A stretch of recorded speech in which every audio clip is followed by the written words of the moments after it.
क्यों मार्केट इतना ज़्यादा वॉलेटाइल होता जा रहा है? ना तो किसी डायरेक्शन के अंदर कंटिन्यू कर पा रहा है, किसी मोमेंट के अंदर इतनी शार्प बाइंग आती है, इमीडिएटली उसके बाद में तुरंत रिवर्सल बहुत शार्प सेलिंग आने लग जाती है। क्यों मार्केट के अंदर ना सेलर्स बार बार सस्टेन कर पा रहे हैं, ना बायर्स सस्टेन कर पा रहे हैं। अगर आपने कल की एनालिसिस वीडियो देखी है, कल मैंने लाइव मार्केट के अंदर आकर के आपको साथ एनालिसिस किया था कि जब मार्केट अगर गैप ओपन होता है then I am interested in buying side. But क्यों मैंने जब मार्केट की पहली कैंडल बनी, जैसे ये कैंडल बनी, तुरंत मैंने आपको टेलीग्राम ग्रुप के अंदर पहले ही कह दिया था कि I am not interested in buying side. क्यों? इसके पीछे की मार्केट के सबसे इंपॉर्टेंट होती है साइकोलॉजी। आज के दिन आपको कोई भी सेटअप दिख सकता है मार्केट के अंदर, सेटअप आपको दिख सकता है यहाँ पर डब्ल्यू पैटर्न, फिर आप बाय करो, फिर आपका लॉस हो जाए। यहाँ पर मार्केट इतनी बड़ी बड़ी कैंडल्स दिखाता है, ब्रेकआउट पर आप बाय करो, फिर वापस रिवर्सल हो जाता है। बट क्या हो अगर आपको पता चले कि मार्केट में पहली कैंडल देखकर ही मार्केट में बाइंग का सीन नहीं होगा, ये पता चल जाए। ये होता है सेटअप के बेसिस पर नहीं, साइकोलॉजी के बेसिस पर। तो जैसे ही आज मार्केट गैप ओपन हुआ तो मार्केट पिछले दिनों से क्या बिहेवियर रिपीट कर रहा है। हर दिन market gap up, selling candle, उससे प्रीवियस दिन मार्केट गैप अप, वापस यहाँ पे रेड कैंडल, यहाँ पर अगेन। उससे प्रीवियस दिन मार्केट ने क्या बिहेव किया और जाके देखो, gap up, red candle, gap up, red candle, gap up, red candle. तो जब तक इन बिहेवियर्स को आप नहीं समझोगे कि मार्केट कैसे बिहेव कर रहा है इंट्राडे के अंदर, तो आप कैसे आज के दिन ट्रेड प्लान करोगे। अब यहाँ पे साइकोलॉजी को समझने की कोशिश करो। मार्केट ओपनिंग कहाँ हो रहा है? Gap up. ओपन कैसे एरिया के अंदर हो रहा है? बायर्स के एरिया के अंदर। अगर यहाँ पर बायर्स एक्टिवेट फास्ट होंगे तो मार्केट को क्या डायरेक्शन में कंटिन्यू जाना चाहिए? बिल्कुल। अब मार्केट कर क्या रहा है? पहली कैंडल ही रेड बना रहा है, मतलब बायर्स के फेवर में ओपन होकर भी तुरंत सेलिंग के एरिया के अंदर आ रहा है। यहाँ पर जो है प्राइस बताने की कोशिश कर रहा है कि मार्केट बायर्स के कंट्रोल में नहीं है, सेलर्स के कंट्रोल में है। इसी के बेसिस पर, इसी साइकोलॉजी के बेसिस पर मैंने आपको क्लियर कह दिया था टेलीग्राम में कि यहाँ पर आज के दिन कोई भी बाइंग की ट्रेड नहीं बनती। और एक एडवांस साइकोलॉजी पॉइंट समझने की कोशिश करो।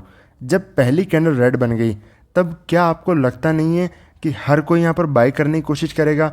जैसे ही मार्केट इस लेवल्स के पास ब्रेक करने की कोशिश करेगा तो यहाँ पर हर रिटेल ट्रेडर आएंगे ये सोच करके कि ब्रेकआउट हो रहा है, बाय करो। क्या ये इतनी ऑब्वियस सिचुएशन नहीं है? जब भी मार्केट में आपको बार बार बताता रहता हूँ कि अगर ये ऑब्वियस सिचुएशन बनेगी तो ये कभी काम नहीं करेगी। इसीलिए पहली कैंडल बनते ही मार्केट में थॉट क्लियर हो गया कि बाइंग साइड नहीं जाना है, सेलिंग में कन्वर्ट होगा मार्केट। अब अगर बात की जाए सेलिंग की कि यहाँ पर सेलिंग का प्लान जो था क्यों नहीं हुआ, यहाँ पर आपको हमेशा मैंने एक चीज़ बताई है कि कंडीशन का वेट करो। जब तक आपकी कंडीशन नहीं बनती मार्केट में कोई ट्रेड प्लान मत करो। क्या मुझे पता नहीं था कि मार्केट यहाँ से रेजिस्टेंस खाएगा तो सपोर्ट के पास आ सकता है? बिल्कुल। ये चीज़ मैंने आपको टेलीग्राम के अंदर वीडियो बनाकर भी शेयर किया था। बट किसी चीज़ की कितनी प्रोबेबिलिटी होती है वो जानना सबसे ज़्यादा ज़रूरी होता है। हम मार्केट के अंदर प्रोबेबिलिटी, पॉसिबिलिटी को जो है ट्रेड करते हैं, मार्केट में कंडीशन को ट्रेड करते हैं, उस कंडीशन की कितनी प्रोबेबिलिटी होती है। अब आप एक चीज़ नोटिस करो, अगर मार्केट बायर्स के फेवर में ओपन हो रहा है, वापस सेलिंग आ रहा है, हर जगह पे सपोर्ट है मार्केट के अंदर, हर जगह मार्केट में सपोर्ट है, तो मार्केट क्या इतनी डिस्टेंस कवर कर सकता है कंटिन्यूशन के अंदर? मार्केट ने आज के दिन कर दिया तो इसका मतलब गलती से ये मत सोच लेना कि मैंने कहा गलत हो गया, अब देखो आपने तो कहा था वो गलत साबित हो गया, मार्केट तो सेलिंग के अंदर आ गया। एक गलत दिन को सोचकर ही आपकी साइकोलॉजी ख़राब हो जाती है। आप अपने रूल्स को चेंज करना शुरू कर देते हो, अपनी साइकोलॉजी को चेंज करना शुरू कर देते हो, सेटअप चेंज करना शुरू कर देते हो, जो कि सबसे बड़ी गलती होती है। ये एक ऑब्वियस दिन नहीं है, ये बहुत रैंडम डे है कि मार्केट इतना टॉप से आकर के इतना सेलिंग में कन्वर्ट हो गया। यहाँ पर ये ट्रेंड लाइन जो है, क्या ये किसी को दिख नहीं रहा? ये इतनी ऑब्वियस चीज़ें हैं, अगर ये सबको दिख रही हैं तो क्या ये काम करना ज़रूरी है? बहुत रेयर कंडीशन होगी ये काम करेगी। आज के दिन मार्केट ने काम किया, बट इसका मतलब ये नहीं है कि अगले दिन जब मार्केट सेम चीज़ें करें तब आप मार्केट में वही चीज़ें करो। क्योंकि मैंने हर बार बताया कि डब्ल्यू पैटर्न फेल होते हैं, एम पैटर्न फेल होते हैं, बट क्या ये कभी काम नहीं करते? गलत, ये काम करते हैं। कितनी बार? 20%।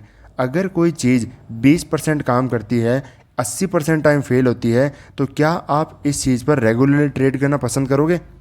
क्या आप मार्केट में कोई ब्रेकआउट जैसी चीज़ है, मार्केट में वो ब्रेकआउट होता है और वो सिर्फ 20% ही उसकी एक्यूरेसी है, प्रोबेबिलिटी है, तो क्या उसको आप रेगुलरली ट्रेड करोगे? नहीं। तो आप किस चीज़ को ट्रेड करना फोकस करोगे? कहाँ पर आपकी जो है साइकोलॉजी होगी? मेजरली जहाँ पर 80% कोई चीज़ काम करे और 10% 15% मार्केट वो कभी काम ना करे। तो आज जब मार्केट गैप ओपन हुआ उसी टाइम मैंने कहा था कि ये रेंज है मार्केट के अंदर, इस रेंज के अंदर नो ट्रेडिंग जोन है। इवन मार्केट ओपन होकर के डायरेक्टली सेलिंग के लिए भी क्यों ना आ जाए। और ये बहुत ज़रूरी है आपको ये चीज़ समझना। ये हो गया, मैं फिर भी आपको बता रहा हूँ, क्योंकि जब तक आपकी कोई कंडीशन नहीं बनेगी, क्या बस मोमेंटम करना ही ज़रूरी है मार्केट के अंदर? क्या बस अगर ये सेलिंग छूट गई बिना कंडीशन के, बिना किसी सेटअप के, बिना किसी साइकोलॉजी के, अगर ये निकल गया तो क्या यहाँ पर ट्रेड करना ज़रूरी है? हम कभी जब हमारा सेटअप बनेगा, कंडीशन बनेगी, साइकोलॉजी वहाँ पर मीट होगी, चार्ट ट्रेडिंग हमारे प्रो फेवर के अंदर होगा, ट्रेंड फेवर में होगा, तब हम कर लेंगे वहाँ पर। आज के दिन ही ज़रूरी था मार्केट के अंदर करना। और ये देखो उसका नतीजा, मार्केट ने क्या क्या किया, ब्रेक डाउन किए, इतना बड़ा रिवर्सल, फिर वापस रिवर्सल, फिर इतना बड़े मोमेंटम, फिर वापस इतना।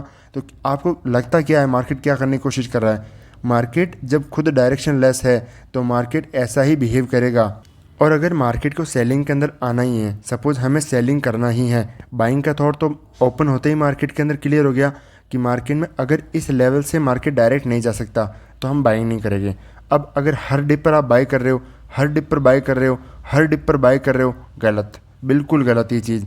इसको समझने की कोशिश करो। ट्रेंड अप है, मार्केट हर दिन सेलिंग के अंदर ट्राई कर रहा है, ओपनिंग होने के बाद में भी नहीं जा पा रहा है, प्राइजेक्शन पे प्राइजेक्शन बना रहा है। ये एक रैंडम मोमेंटम है यहाँ से इतना, इसको अगर आप कैच कर रहे हो, गलत है। इसकी वजह से आप आने वाले वक्त के अंदर जब डाउन ट्रेंड होगा, मार्केट नीचे जाएगा, तब आप वहाँ पर भी जो है बाइंग की कोशिश करोगे, ये चीज़ देखोगे कि यहाँ से मार्केट कैसे रिवर्सल होगा। बट इस तरीके से मार्केट रिवर्सल नहीं होता है। जो मैंने एडवांस चार्ट ट्रेडिंग में आपको रिवर्सल की जो 2 कंडीशंस बताई है कि मार्केट सेलिंग से बाइंग में फास्ट किस तरीके से आता है और सस्टेन कैसे करता है, उसकी 2 कंडीशन को हमेशा मार्केट ने फॉलो करना चाहिए, जो कि आज बिल्कुल भी नहीं था। इसीलिए मार्केट यहाँ पर फेल भी हो गया तुरंत। बट हम सेलिंग कहाँ पर करते? देखो, सेलिंग हम तभी करते जब मैंने कहा था कि मार्केट गैप डाउन ओपन हो या इन बायर्स को थ्रेटन हो, मार्केट में बायर्स के स्टॉप लॉस हिट हो, ऐसी जगह ओपन हो। अगर बायर्स यहाँ पर डरेंगे, अपनी पोजीशन छोड़ेंगे, मार्केट नीचे की तरफ मोमेंटम करता है, तब यहाँ पर फास्ट मोमेंटम होगा। जैसे जैसे सेलर्स ऐड होते जाएंगे, मार्केट और नीचे की तरफ जाएगा और एक पैनिक क्रिएट हो सकता है। तब यहाँ पर मार्केट में पहली कैंडल देखते ही हम सेल प्लान करेंगे। बट मार्केट अगर बायर्स के फेवर में ओपन होकर के इतना सेलअप कर रहा है तो नीचे की तरफ मार्केट क्रैश करने का चांस नील है। तो हमेशा मार्केट में 2 चीज़ें काम करती हैं, साइकोलॉजी और सेटअप। सेटअप बन सकता है ऐसे दिन के अंदर, हो सकता है कभी ट्रेंड लाइन बन जाए, कभी कोई प्राइजेक्शन देख करके आप सेल करो, बट जब तक साइकोलॉजी नहीं बनती एक परफेक्ट सिचुएशन कभी नहीं बन सकती। और अगर आप परफेक्ट सिचुएशन पर ट्रेड नहीं करोगे, सिर्फ सेटअप पर ट्रेड करोगे, तो कभी मार्केट में प्रॉफिटेबल नहीं हो सकते, हमेशा लॉस ही आप करोगे। क्योंकि एक दिन मार्केट ऑब्वियस कंडीशन बना करके देगा, एक दिन मार्केट जो है नॉर्मल सिचुएशन जो है काम करेगी, बट हमेशा मार्केट में साइकोलॉजी जीतती है, सेटअप कभी नहीं जीता। तो मिलते हैं नेक्स्ट वीडियो में, तब तक के लिए आपका थैंक यू।